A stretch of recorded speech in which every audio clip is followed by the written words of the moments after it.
할렐루야! 할렐루야! 하나님은 저와 여러분을 사랑하십니다. 복주기 원하시는 좋으신 하나님인 것을 믿으시기 바랍니다. 예, 잠시만요. 누가 이 냉방을 안 해놨고 다른 걸 해놨습니까? 온도가 27도로 올라죠. 예. 예, 오늘 이 본문을 가지고 충성되면 언제나 보상이 있다라는 제목을 가지고 말씀 전하겠습니다. 하나님은 이 땅에 살아갈 때 하나님을 향해서 충성하고 또 하나님의 그 뜻 가운데 살아가는 자들을 그냥 버리시는 것이 아니라 이 땅에서도 풍성한 은혜를 누릴 뿐만 아니라 영원한 천국에 올라가서도 반드시 그 말씀에 대한 충성한 자들에게 하나님이 상급을 주시고 축복을 내려주십니다. 개중에 어떤 사람들은 상급론을 가지고 천국에 무슨 상급이 있느냐 그냥 그거 자체만으로 끝나는 것이 아니라 했지만 계시록에도 설명했고 많은 부분에서 하나님 반드시 너희들이 한 대로 갚아주겠다 하나님 약속하셨습니다. 천국에 올라가면 더 이상 그런 우리가 생각하는 그런 계급이나 이런 것들이 필요가 없지만 그러나 하나님이 우리의 영원한 생명 되신 그 주님께서 천국에 올라가면 우리에게 정말 해와 같이 별과 같이 이렇게 영광스러운 그 삶으로 다른 사람과 이 땅에서 똑같이 산 것이 아니라 남들보다도 더 하나님 말씀에 대해서 충성하고 사랑하는 자들에게는 더 풍성한 은혜를 주신다고 분명히 약속했습니다. 모든 피조물들은 자기가 나온 근원들로부터 연결돼서 반드시 살게 되어 있습니다. 그래야 가장 풍성한 삶을 살 수 있고 죄송합니다. 혹시 마이크 켠 사람들 있어요? 켜져 있어요? 예. 오늘 너무 많이 울려가지고. 자, 그래서 가장 풍성한 삶을 살 수 있는데 예를 들어서 채소들은 하나님이 창조하실 때 땅에서 자라게 돼 있죠. 그래서 그의 근원이 땅입니다. 그래서 반드시 채소들은 땅을 통해서 뿌리를 내리고 거기에서 영양분을 먹어야지만이 그들이 열매를 맺고 풍성한 것들을 누릴 수 있는 거죠. 마찬가지지만 물도 특별히 물고기도 물에서 근원이 물이죠. 물에서 자라났단 말이죠. 태어났단 말이에요. 쉽게 말해서 하나님 창조하실 때 땅의 기능과 하늘과 모든 것을 그게 막은 근원을 만드시고 세우셨는데 이 물고기도 물에서 벗어나면 살 수 없는 것처럼 물 안에서 살아야지만이 거기에서 영생을 누릴 수 없지만 그들이 할 수 있는 모든 그 자라난 것뿐만 아니라 풍성한 은혜들을 누릴 수 있어요. 마찬가지입니다. 사람도 마찬가지인데 사람들은 두 가지로 이렇게 만드셨죠. 먼저 하나님이 흙으로 우리를 만드셨어요. 흙으로 만드셨단 말이에요. 그래서 사람들이 죽고 난 후에 나중에 시체를 다시 한참 매장에다 파보면 흙냄 냄새가 나는 이유 뭐냐면 우리 몸 자체가 흙이란 말이죠. 그래서 여러분들이 비가 오면은 그냥 몸이 왜 이리 아프지 이거는요. 여러분들이 몸이 문제가 있는 게 아니라 우리가 흙으로 만들기 때문에 그런 거예요. 그래서 우리는 자체가 흙으로 하나님 만드셨는데 그래서 사람들은 이 땅에 살아갈 때 일반적으로 흙에 관련된 흙에서 자라는 것들을 먹어야지 건강한 거예요. 그래서 성경에 보면 이걸 먹어라 먹지 마라 하면 쫙 내용들이 나오는데 대다수가 이렇게 흙에서 나오는 것들을 인간들이 먹어야지만이 건강을 유지하고 누릴 수 있는 거예요. 그런데 또 한 가지 거듭난 하나님의 자녀들 인간은 있는데 육신으로 태어난 사람도 있지만 영적으로 거듭난 하나님의 백성들은 반드시 무엇 안에서 살아야지 그들이 은혜를 누리고 축복을 받으며 살 수 있는가? 바로 하나님의 말씀을 통해서 공급을 받고 말씀 안에서 살아갈 때 그 삶의 풍성한 삶을 누리며 가장 하나님 주시는 아름다운 삶을 누리며 살 수 있는 거죠. 왜 그렇습니까? 우리는 말씀으로 거듭났기 때문에. 여러분들이 지금 거듭난 것은 생명되신 예수 그리스도 이 땅에 오셔서 그 말씀하신 그분이 우리에게 어떻게 말씀을 통해서 거듭났기 때문에 반드시 여러분이 풍성한 삶을 누리려면 가장 쉬운 방법은 뭡니까? 그 말씀 안에서 여러분들이 기능하고 살면은 늘 풍성한 삶을 사는 거예요. 할렐루야! 여러분 가운데 지금 늘 이런 거예요. 제가 아마 사실 이 말씀은 제가 지난주에 벌써 설교를 다 준비하고 묵상하고 제가 미리 묵상을 준비했다가 최종적으로 금요일날 한 번 더 이렇게 제가 묵상을 하면서 또 이렇게 마무리 작업을 하고 이렇게 합니다. 준비를 하면서 이런저런 말씀을 묵상을 하면서 왜 많은 사람들이 하나님 주시는 그 은혜들이 우리에게는 거듭날 모든 자들이 잘 되기를 원하고 이미 다 하나님이 2000년 전에 모든 약속하신 말씀이 다 부어졌는데 불구하고 왜 어떤 사람은 입술로는 이렇게 고백 기도도 하고 또 어떤 사람은 또 이렇게 날마다 기도도 하고 경건하게 살아가는데 나타나지 않는가? 사실 여러분들이 삶을 자세히 돌아보면 내가 지금 기초를 어디에 두고 있는가 자세히 봐야 됩니다. 내가 만약에 전진하지 못하고 내가 어느 부분 속에서 뭐가 자꾸 막히는 그 부분이 있다면 반드시 그분이 말씀 안에서 잘못된 것을 기능하고 살고 있기 때문입니다. 그래서 그것을 통해서 말씀을 통해서 내가 무엇을 잘못 기능하고 있는가. 그 여러분 예수님이 채찍에 맞으면 우리는 나음을 입었는데 우리 여전히 어떻게 해요? 질병되면 걱정하는 거야. 아우 죽겠다. 늘 말씀드리면 이습을 통해서 고백하니까 어떻게 해요? 벌써 안 되는 거예요. 절대 될 수 없습니다. 믿는 것이 입으로 통해서 신하기 때문에 제가 어제도 세미나 갔다 와서 교회에 이렇게 100명의 목사님들이 모여서 이런저런 하여튼 아무나 못 들어간 곳에 참 은혜로 들어가게 해주셔서 이런저런 잠시 모여서 이야기를 하면서 그게 하여튼 우리 교단에서 큰 어른이 한 분이 오셨어요. 그분이 조장이 돼서 같이 앉아서 합동측, 통합측, 순복음 다양하게 우리 팀에는 섞여가지고 이런저런 점심 먹으면서 교제하는 시간이 있어서 이런저런 이야기하다가 개척 4년 했다니까 첫 마디가 뭐냐면 아이고 목사님 많이 힘들지요. 제가 뭘 했겠습니까? 여러분 왜 저도 힘든 게 없겠어요? 있죠 저도. 그런데 어떻게 해요? 저는 절대로 하나님이 누구신지 알기 때문에 저는 힘들다는 소리 절대 안 합니다. 왜요? 내 안에 생명 대신 예수 그리스도가 있는데 우리의 공급자는 하나님이시고 우리는 말씀을 통해서 거듭나게 되었고 또 그 말씀이 육신이 되어 이 땅에 거하셨잖아요. 그 예수 그리스도가 오심으로 말미암아 우리의 풍성한 은혜를 주셨는데 그 예수 그리스도 우리 안에 계시는데 어떻게 날마다 불평하고 원망하지? 그러니까 우리 안에 이미 주신 것들을 가지고 그 그리스도 안에서 우리는 날마다 그것을 기능하고 살아가게 될 때에 저와 여러분의 삶 속에 날마다 풍성한 은혜들이 부어진다는 사실을 믿으시기 바랍니다. 그래서 항상 여러분들이 이 새피즘을 계시 안에 있는 저와 여러분들이 왜 나는 안 될까 이렇게 인식하시면 안 돼요. 말씀을 믿고 그것을 여러분 의심하지 말고 전진하셔야 돼요. 할렐루야. 여러분 가운데 혹시 질병이 있다면 질병을 말하지 마세요. 아우 죽겠네. 그게 아니라 하나님을 믿으세요. 할렐루야. 하나님을 믿으셔야 돼요. 하나님이 그 창조주 하나님이 이 모든 것을 이루셨고 우리에게 말씀으로 오셨기에 그 말씀을 믿는 안에서 걸어가기만 하면 반드시 역사가 일어납니다. 여러분 그래서 우리는 항상 우리의 공급은 하나님이시고 또 우리는 말씀으로 거듭났고 우리는 그 거듭났기에 당연히 거듭난 하나님의 백성들은 말씀 안에서 기능하고 신앙생활을 할 때에 가장 건강할 뿐만이 아니라 이 땅에서 풍성한 생명을 누리며 살아갈 수 있다는 거예요. 그래서 저와 여러분 순간순간마다 많은 어려움이 있을 때마다 많은 갈등이 있을 수도 있고 다양하게 생각할 수 있지만 그럴 때마다 항상 우리는 말씀을 선택하고 또 그 말씀 안에서 예수 그리스도 안에서 걸어가기만 하면 하나님이 주시는 그 은혜들이 흘러넘치는 거예요. 그래서 여러분들 지금 어렵다 힘들다 이런 가운데서 어렵다 힘들다 하지 마세요. 어제도 목사님들 중에 한 분이 그분도 개척한 지 4년인데 저는 코로나기 때문에 전도를 우리는 좀 사람들에게 생각해서 좀 이렇게 코로나 인해서 만나기가 힘드니까 만나면 좀 부담스러우니까 전도를 사실 쉬었단 말이죠. 근데 그 목사님은 그거와 상관없이 그냥 월요일부터 토요일까지 전도 계속 했다는 거예요. 제가 일단 그거에 충격을 받았어요. 그 목사님이 했던 그 은혜를 다 떠나서 너무나 저한테 충격을, 맞다. 하나님의 자녀들은 여전히 말씀을 붙들고 걸어가야 되는데 자꾸 환경을 보면서 타협을 하고 뭔가를 자꾸만 그런 것들을 구실을 만들어서 정당화시키려고 한다.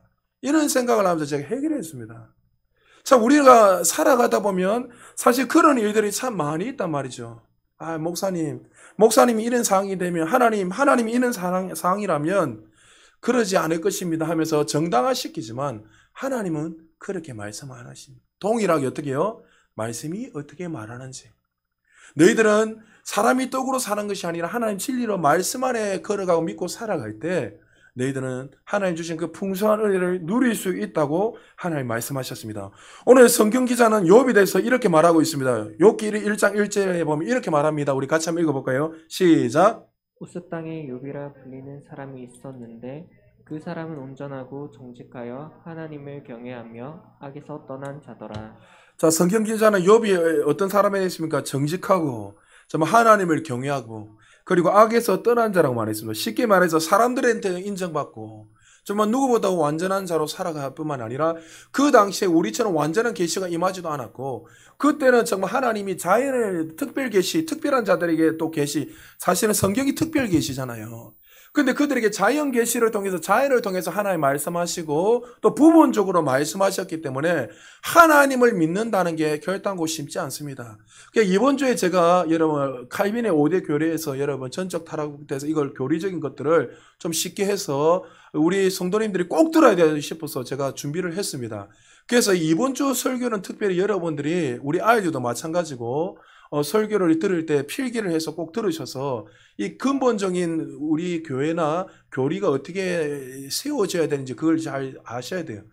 그러니까 그 당시에는 어떤 특별한 계시들이 잘 보이지 않고 특별한 자들에게 또 자연 계시를 통해 알게 되는데 욥은 하나님의 은혜로 이렇게 하나님을 믿게 되었던 것 같습니다.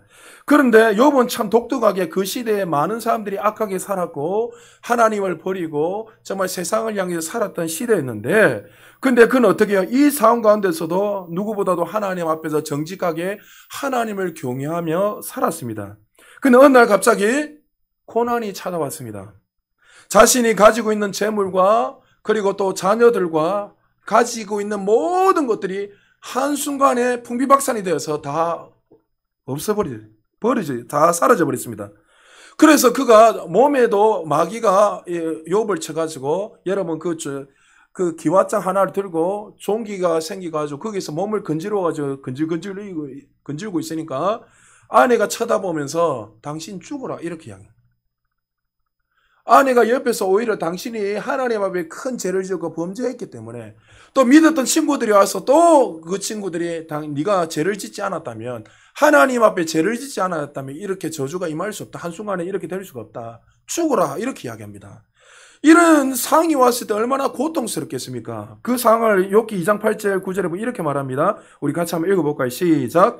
욥이 제 가운데 앉아서 조각을 가져다가 몸을 긁고 있더니 그의 아내가 그에게 이르되 당신이 그래도 자기의 온전함을 굳게 지키느냐 하나님을 욕하고 죽으라. 그러니까 온몸에 존경을 하고 하루아침에 자녀들이 다 죽게 되고 가지고 있는 모든 걸 다 있고 돈이 많으니까 사람들이 따라다니는데 사람들이 이제 돈이 떨어지니까 다 도망다니고 오히려 자기를 저주하고 있는 이 상황 속에서 욥은 어떻게 해요? 오늘 본문도 그렇지만 9절에 보면 자신이 온전히 하나님 앞에서 자신을 지키고 불평하지 않고 하나님을 신뢰했다 이렇게 말씀하고 있습니다. 그 이유가 뭐라고요? 그는 하나님이 누구신지 분명하게 알았고 그 상황 가운데서 여전히 그는 원망하고 불평한 것이 아니라 오히려 하나님이 어떠한 분이시고 하나님을 향해서 신뢰하고 충성했다고 하나님이 말씀을 통해서 말씀하고 있습니다. 대부분의 사람들은 이런 상황에 닥치게 되면 제일 먼저 자신을 돌아보는 것이 아니라 사실 환경을 돌아보고 원망하기 시작할 거예요. 사장이 어때서 저때서 내 친구가 어때서 교회가 어때고 저때서 아니면 다양한 환경을 통해서 자신에게 닥쳐오는 그 환경을 통해서 원망하고 또 자기가 생각지 않는 다른 사람들보다 성실하게 신실하게 살았는데 자기 몸에 어떤 질병이 오고 아니면 어떤 집안이 풍비박산에 왜 내가 이런 일이 일어나는가 하면서 원망을 하고 불평하는 거예요. 저도 여러분에게 말했지만 제 후배가 남아공에서 그는 공부를 열심히 해가지고 이제 자기가 목표에 대한 꿈을 비전을 펼치고 한국에 왔는데 웬걸 생각지 않는 림프암이 걸려버린 거예요. 얼마나 절망이 왔겠습니까? 후배 목사가. 사실 그 후배 목사한테 한 교회를 이렇게 소개시켜주려고 이미 준비를 하고 있어요. 그 교회가 큰 교회였는데. 그러니까 충분히 그쪽 교회 가면 할 수 있는 그렇게 해서 연결을 시키고 이렇게 하려고 다 나름대로 이렇게 김용훈 선교사님하고 자꾸 이야기하면서 김용훈 선교사님도 그쪽에서 사역도 하고 계시고 이렇게 해서 그랬는데 여러분 생각해 보세요. 그 친구가 이렇게 이야기하는 거예요. 저한테. 형님 나는 지금 죽어도 천국 가니까 아쉬움이 없지만 그런데 좀 더 살고 싶어요. 아이들 생각하고 아내를 생각하니까 이제 30대 중반에 마흔입니까? 42인가 하나예요. 그래서 제가 기도하면서도 후배한테도 이런저런 이야기하면서 했는데 만약에 이런 상황이 닥치면 우리는 당연히 다 절망을 노래하고 그냥 극단적으로 어디 생각지 못한 그런 일들을 할 수도 있고 또 여러 가지 하나님을 믿음도 있던 사람들이 나도 모르게 믿음을 잃어버리고 하나님을 원망하고 불평할 수 있단 말이죠. 사실 욥은 우리가 닥친 상보다 더 극단적인 상황에 닥친 사람이에요. 그러나 성경은 분명히 욥에 대해서 뭐라고 말하고 있냐면 그는 하나님을 여전히 신뢰했다 이렇게 말씀하고 있습니다. 그는 잘못된 환경을 바라보면서 내가 원하는 대로 되지 않는 환경을 보면서 하나님을 향해서 죄를 범하지 않았고 잘못된 선택을 하지 않았다고 말씀하고 있습니다. 오늘 이 설교를 준비하면서 지난주부터 준비했대죠. 묵상을 하고 또 묵상을 하는데 제가 하나님한테 이런저런 묵상을 하고 기도하면서 참 왜 하나님의 백성들이 이렇게 원망하고 불평을 많이 할까? 제가 한번 고민해 봤어요. 저도 묵상해보고 그런데 하나님 저한테 이런 말씀을 하시는 거예요. 사랑하는 아들아, 왜 많은 사람들이 나를 원망하고 불평할 때 많이 있는가? 그때 하나님 저한테 주시는 말씀이 뭐냐면 하나님을 하나님 때문에 믿지 않는다는 거예요. 여러분 하나님 누구시죠? 하나님은 우리가 뭐 이랬다 저랬다 하시는 그런 어떤 무슨 물건 같은 분이 아니란 거예요. 하나님은 우리의 경배의 대상입니다. 할렐루야.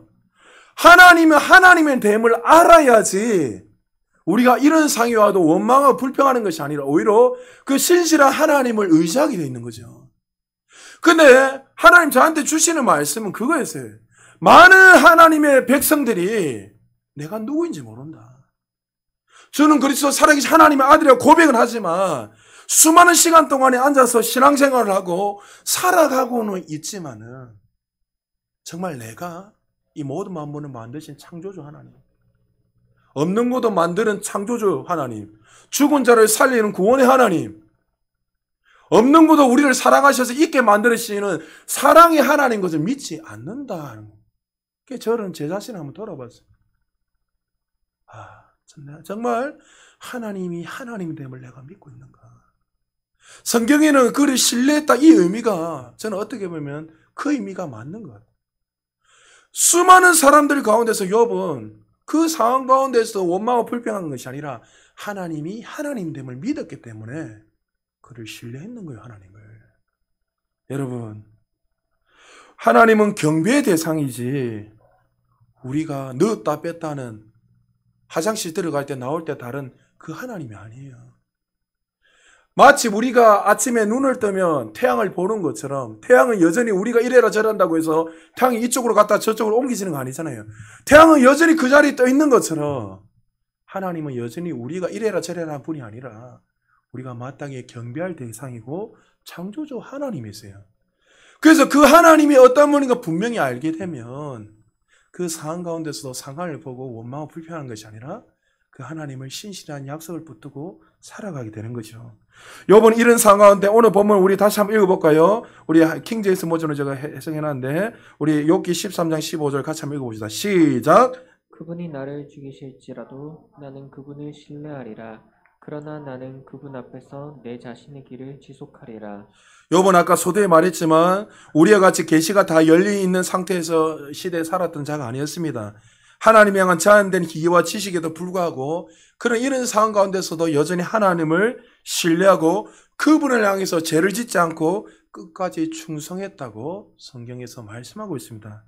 이러한 욥의 태도를 통해서 우리가 깨달아야 할 것은 우리의 상태가 얼마나 심각하거나 곤란한 것이 중요한 것이 아니라 하나님의 진리의 말씀에 대한 신뢰와 충성을 유지해야 된다는 거예요. 그럴 때에 하나님께서 생명 되신 그 주님께서 이미 우리에게 약속하신 그 축복들을 날마다 풍성히 누리며 살아가는 거예요. 여러분 환경을 바라보지 않기를 지금 축복합니다. 여러분의 상황을 바라보지 않기를 주님 축복합니다. 혹시 여러분한테 지금 피곤하고 지쳐있다면 나 요 오면 자야지. 벌써 그렇게 여러분이 인식을 하는 게 자는 거예요. 여러분 앉아 생각을 좀 바꿔보세요. 피곤함이 앉아 있다면 나에게 신성한 건강이기 때문에 나는 건강하다. 할렐루야. 피곤은 떠나갈 것이다. 여러분 가운데 만약에 물질에 어려움이 있다. 끝까지 하나님의 약속을 붙들고 하나님은 부유하신 하나님, 나에게 이미 모든 걸 주셨다. 그 약속을 붙들고 하나님이 우리에게 풍성한 은혜 날마 주시는, 우리를 실어버리지 않으시고 우리를 더 좋은 길로 인도하시는 그 좋으신 하나님을 믿음으로 끝까지 믿고 나가십시오.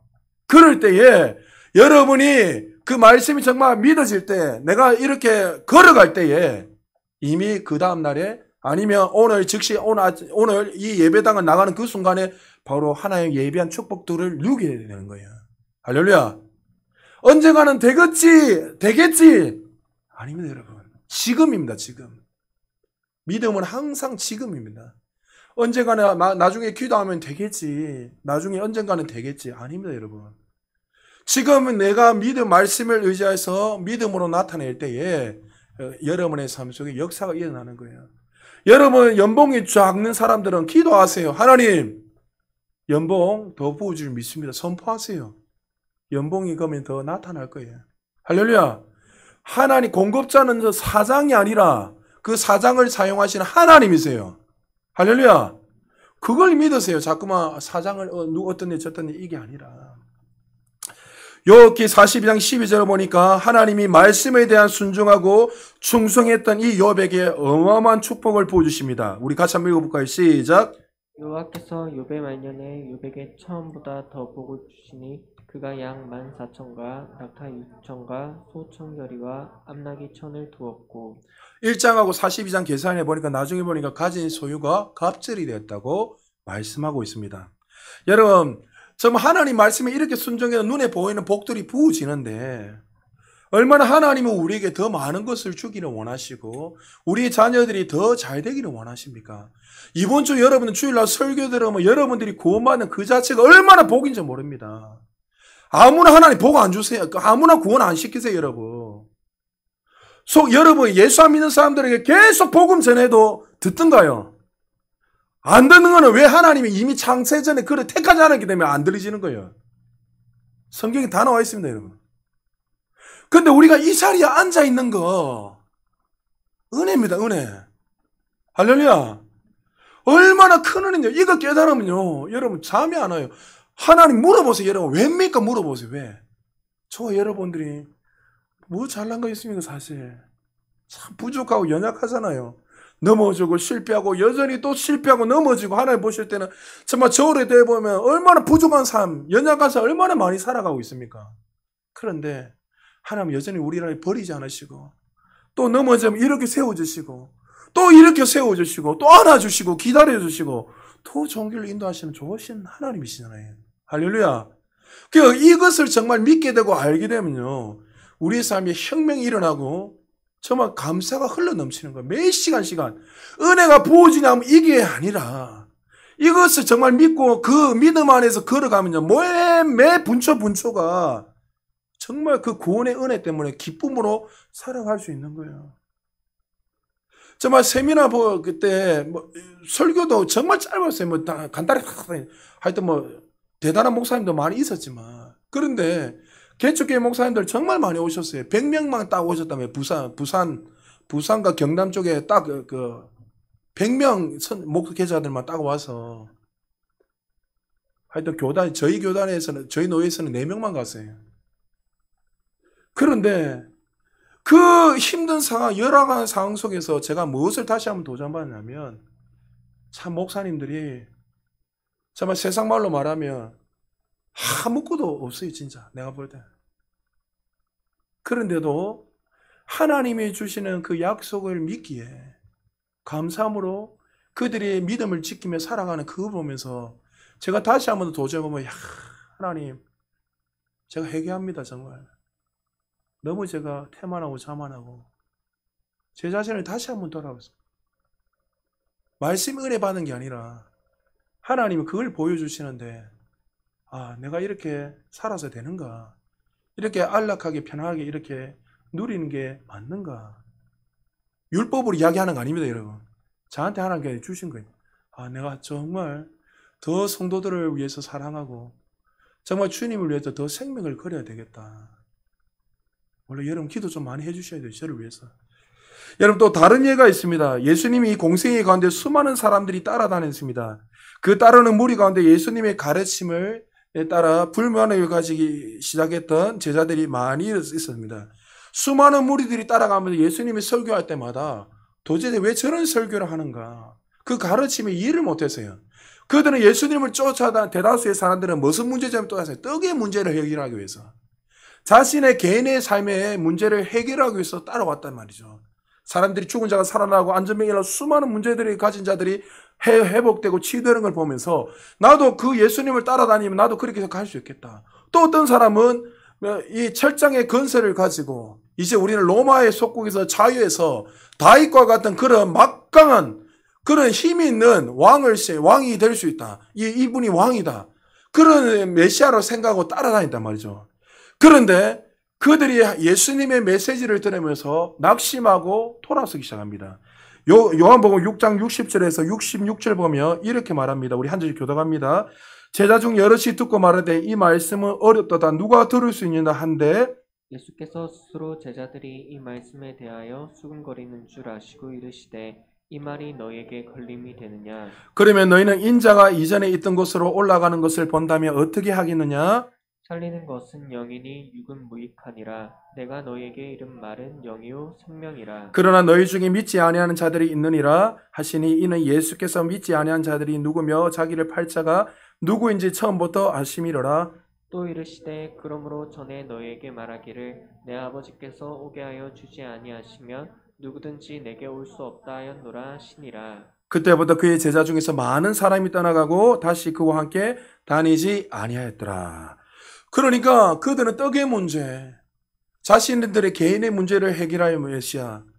그런데 뜬금없이 내가 그 십자가에 대해서 이야기하고 내가 메시아인데 쉽게 말해서 좁은 길로 가야 되고 죽는 이야기하고 이런저런 이야기하니까 도대체 무슨 말을 하는지 모르겠다면서 그 다른 사람들이 자신이 원하는 것을 얻지 못하니까 다 떠나가 버린 거예요.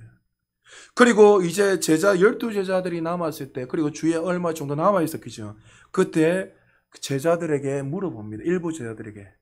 67절에 보니까 예수께서 12제자에게 이르시되 너희도 가려느냐 이랬습니다. 그때 베드로와 다른 제자 이렇게 말합니다. 68절에 시몬 베드로가 대답하되 주의 영생의 말씀이 주께 있사오니 우리가 누구에로 가오리까? 우리가 주는 하나님의 거룩하신 자인 줄 믿고 알았사옵나이다. 이 말이죠. 아닙니다. 주님 평생 주님과 함께 할 것입니다. 우리는 당신의 말씀을 믿고 당신이 메시아인 것을 믿기 때문입니다. 베드로와 다른 제자들은 예수님과 함께 남았습니다. 다시 말해서 그분에 대해서 끝까지 충성했다는 거예요. 충성했을 때 예수님이 승천하시기 전에 그 제자들에게 어떻게 말씀하십니까? 누가복음 22장 29절 30절 우리 같이 한번 읽어볼까요? 시작! 내 아버지께서 나라를 내게 맡기신 것 같이 나도 너희에게 맡겨 너희로 내 나라에 있어 내 상에서 먹고 마시며 또는 보좌에 앉아 이스라엘 12지파를 다스리게 하려 하노라. 아멘. 충성되면은 반드시 보상이 있어요. 할렐루야. 여러분이 이렇게 하나님의 그 말씀대로 걸어가고 저 교회에 대해서 헌신하고 충성하는 데에서는 반드시 하나님이 보상하신다고 말씀했습니다. 이 땅에서 보상이 있을 뿐만 아니라 12제자는 영원한 하늘나라에서 그 보좌에서 같이 왕노릇하면서 있을 것이라고 그들에게 하나님이 말씀하셨습니다. 여러분 항상 기억하십시오. 하나님이 우리에게 충성하기를 원하시고 또 사람에게 충성하는 것이 아니라 성경에서는 거듭난 저와 여러분들에게 무엇을 향해서 충성해야 되는가 가장 중요한 게 뭐냐면 거듭난 사람들은 반드시 충성해야 것이 있는데 따라합시다. 첫 번째가 뭐냐면 말씀에 대한 충성이다. 뭐라고요? 말씀에 대한 충성이. 거듭난 사람들은 반드시 첫 번째 해야 되는 것이 말씀에 대한 충성이에요. 그리고 두 번째가 뭐냐면 교회나 여러분 성기는 그곳에서 최선을 다해서 충성함으로 나긴 머리 대신 예수 그리스도 중심으로 하나님 피 흘려서 만드신 우리 개인이 교회고 또 눈에 보이는 유용계 무용계 모든 것들이 하나님이 우리에게 헌신하고 섬기라고 허락한 것이기에 우리가 그곳에서 충성하며 봉사할 때에 하나님 반드시 너희들에게 하나님이 예비하신 그 보상 축복들을 주실 거라고 말씀했습니다. 민수기 12장에 보면 모세가 구스 여인을 아내로 취한 것을 인하여서 모세를 비방하는 장면이 나옵니다. 구스 여인은 여러분 흑인이죠. 그 당시에 이방인 누가 결혼할 수 없는데 이방인하고 결혼하니까 발칵 뒤집어진 거예요. 일반 사람도 아니고 지도자가 그런 일을 하니 믿고 따라갔던 지도자가 타락했다면서 난리가 나고 쿠데타가 일어났어요. 그때 민수기 12장 6절에 보면 이 하나님께서 이 모세에게 향해서 이렇게 말씀하고 있습니다. 우리 8절까지 같이 읽읍시다. 시작. 이르시되 내 말을 들으라. 너희 중에 선지자가 있으며 나 여호와가 한 상으로 나를 그에게 알리기도 하고 꿈으로 그와 말하기도 하거니와 내 종 모세와는 그렇지 아니하니 그는 내 온 집에 충성함이라. 그와는 내게 대면하여 명백히 말하고 은밀한 말로 하지 아니하며 그는 또 여호와의 형상을 보고는 너희가 어찌하여 내 종 모세의 비방하기를 두려워하지 아니하느냐. 나는 선지자를 통해서 너희들에게 한상도 보이고 꿈을 통해서 너희 말하지만 내 종하고는 어떻게 모세하고는 얼굴을 보면 대면하면서 직접 말한다 하면서 그 이유가 뭐라고요? 하나님의 말씀에 대해서 충성한 종이었기 때문에. 그는 하나님이 말씀하시면 그 말씀에 대해 신실하게 순종하는 자였다는 거죠. 그러니까 여러분 나중에 구약을 읽어보면 나오겠지만 모세가 하나님 앞에 불평한 적이 없어요. 처음에 부르심할 때는 이런저런 소리를 했지만 부르심을 받고 나면 계속 나중에 여러분 뭐 반석 그거를 갖다 친 거 그것 때문에 나중에 가나안 땅에 못 들어가지만 그 외에는 그것도 여러분 친 의도가 있어요. 그가 전후 문맥을 보면 왜 치었을까요? 1세대 사람들이 가나안 땅에 대해서 순종하지 못해 다 죽었는데 동일하게 또 범죄하고 있는 거예요. 그러니까 이 리더 입장에서는 열이 받은 게 쉽게 말해서 그래도 여전히 하나님 말씀을 붙들고 순종에 명해야 되는데 열받아 치버린 거예요. 반성은 예수 그리스도이기 때문에 여러분 예수님이 두 번 오시는 거 안 되잖아요. 그러니까 반석이 예수 그리스도 말이죠. 그러니까 여러분 반석을 두 번 친다는 말은 뭐예요? 예수님이 두 번 오신다는 거예요. 그래서 여러분 그게 잘못된 거예요. 그래서 그걸 예표하기 위해서 설명해 놓은 거예요. 그래서는 구원을 받을 수 없다는 것을 예표해서. 그러니까 하나님 말씀에 대한 이 충성을 했을 때에 하나님이 그들과 대면하시고 그의 삶을 책임져 주신다고 하나님 말씀하셨습니다. 골로새서 3장 23절에 무슨 일을 하든 마음을 다하여 주께 하듯하고 사람에게 하지 말라고 하나님 우리에게 말씀하셨습니다. 우리가 말씀에 따라 살아갈 때 어떤 것을 결정하고 다른 사람을 대할 때 상관에게 순종하고 아리 사람을 다스리고 모든 사람을 대하고 살아갈 때도 하나님의 말씀에 따라 살아가는 것이 가장 중요하다는 거예요. 사랑하는 성도 여러분, 주변의 일들이 힘들고 내가 원한되지 않고 또 여러분 삶에 어려움에 몰아칠 때 하나님 말씀이 아닌 다른 선택이나 쉬운 탈출구를 찾는 사람들 부류에 끼지 않기를 지금 축복합니다. 여러분의 삶 속에 정말 수많은 길들이 생길 때가 많이 있어요. 우리 자녀들을 잘 들으세요. 여러분이 이제 신앙생활을 하다 보면 정말 많은 선택의 기로가 설 때가 많이 있단 말이죠. 그런 선택의 기로를 쓸 때에 여러분 정말 하나님의 말씀을 선택하시길 좀 축복합니다. 제가 여러분에게 계속 기도해야 되는 중에 하나가 뭐냐면 다음 세대를 제가 지금 제일 고민하는 우리 교회에 당연히 우리 성도님들도 고민해야 되지만 이 다음 세대 아이들을 어떻게 하면 정말 이 아이들이 흔들리지 않고 정말 이 한 시대의 영적인 지도자로 쓸까 제가 늘 기도하고 고민하고 있어요. 그런데 뭐 만나는 목사님들마다 다 고민하는데 제가 결론을 낸 게 그거예요. 결론이 뭐냐면 부모님들이 양육을 해야 돼요. 여러분 잘 들으십시오. 지금 우리 때하고 특별히 30, 40대는 지금 우리 윗세대 어른들은요. 목사님이 말씀하면 위에서 말씀하면 절대 순종입니다. 무조건 순종이에요. 토 안 답니다. 예. 무조건 순종이에요. 그 아이들한테도 빠지면 두드려 패고 난리 나는 거예요. 제 세대 같은 사람들은 안 봐줘본 사람이 없을 거예요. 당연히 다 그렇게 해요. 근데 지금 3040, 30대, 40대 여론조사를 해보니까 이 사람들은 이제 어떻게 하냐면 자기 중심적인. 자녀들이 있어도 이 자녀들을 양육을 자기가 하는 것이 아니라 이제 맡기는 세대가 되는 거예요. 그러니까 이 3040 사람들하고 이렇게 대화를 해보면 자기 중심적으로 이야기합니다. 그리고 교회에서도 어떻게 합니까? 교회 신앙생활에 오면 자녀들을 어떻게 합니까? 교회가 알아서 할 수 있도록 던져놨습니다. 여러분 사실 이 일은 이전부터 있었어요. 어마어마하게. 제가 주연교회 있을 때도 우리 교사 선생님 같이 해본 사람도 알겠지만 제가 늘 이야기했습니다. 아이들 주일날 빠지지 말게 하세요. 아이들 잘 가르쳐야 됩니다. 같이 신앙생활 해야 됩니다. 그렇게 수없이 이야기했는데 그렇게 안 한 사람들 중에 집사님 중에 저한테 찾아와가지고 울면서 찾아온 분 많습니다. 목사님 내가 그때 그 말 듣고 내가 아이들하고 예배 빠지지 않고 같이 신앙생활 같이 했다며 이 아이가 타락하지 않았으니까 이제 교회 안 온다는 거예요. 교회 집사님 장로님 자녀들입니다. 직접 저한테 울면서 이야기하셨어요. 그러니까 맡기나 보니까 어떻게 해요? 안 되는 거예요. 그러니까 여러분 기도 많이 해주십시오. 제가 지금 코로나 때문에 미리 제가 이야기할게요. 코로나 때문에 우리가 아직 지금 오예배가 하기 힘들기 때문에 그러면 제가 그걸 가지고 지금 이제 오늘 제가 주일날 주신 이 말씀을 가지고 이제 여러분이 가정에 가서 써머리 해가지고 가정 예배를 드리면서 서로 부모님들하고 양육을 하고 부모님 양육을 하고 또 여러분들이 궁금한 거 질문하고 이렇게 해서 해야지 다음 세대가 살아나는 거예요. 여러분 잘 들으셔야 돼요. 말씀 마무리합니다. 여러분 하나님이 이 때가 어려운 이 시대에 상황을 바라보지 말고 말씀에 대한 충성해라고 하나님 우리에게 말씀하셨습니다. 그러면 반드시 그 하나님을 향해서 말씀을 믿고 살아가는 자들에게는 하나님 반드시 이 땅에서 보상할 뿐만 아니라 영원한 천국에 올라가서도 하나님이 풍성한 은혜와 축복을 부어주시나 약속했습니다.